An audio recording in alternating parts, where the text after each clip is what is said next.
দক্ষিণ আফ্রিকা সফরে তিলক ভার্মার বিধ্বংসী দুটি সেঞ্চুরির রেশ মিলিয়ে যায়নি এখনো। এর মধ্যেই তরুণ এই ব্যাটার ব্যাট হাতে তাণ্ডব চালালেন ঘরোয়া ক্রিকেটে। সৈয়দ মুস্তাক আলী ট্রফিতে বিস্ফোরক সেঞ্চুরিতে গড়ে ফেললেন অনন্য কীর্তি।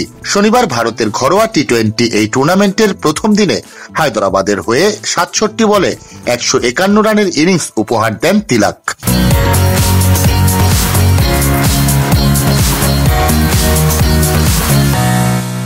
রাজকোটে মেঘালয়ের বোলারদের গুঁড়িয়ে ১৪-৪ ও ১০ ছক্কায় ইনিংসটি গড়েন তিনি। টি-20তে নিজের আগের দুটি ম্যাচে দক্ষিণ আফ্রিকার বিপক্ষে কদিন আগে ৫৬ বলে অপরাজিত ১০৭ ও ৪৭ বলে অপরাজিত ১২০ রানের ইনিংস খেলেছিলেন তিনি। এবার হায়দরাবাদের হয়ে এই সেঞ্চুরিতে তিনি গড়লেন বিশ্ব রেকর্ড। ২০ ওভারের স্বীকৃত ক্রিকেটে টানা ৩ ম্যাচে সেঞ্চুরি করা প্রথম ব্যাটার তিনি।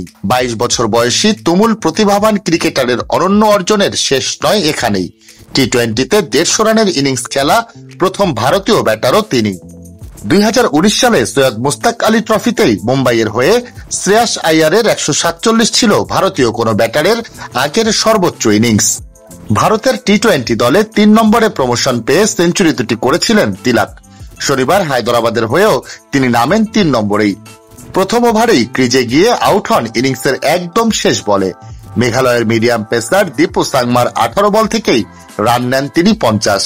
দক্ষিণ আফ্রিকা সফরের পর আন্তর্জাতিক টি-20তে তিলকের ব্যাটিং গড় এখন ৫১.৩৩, স্ট্রাইক রেট ১৬১.২৫।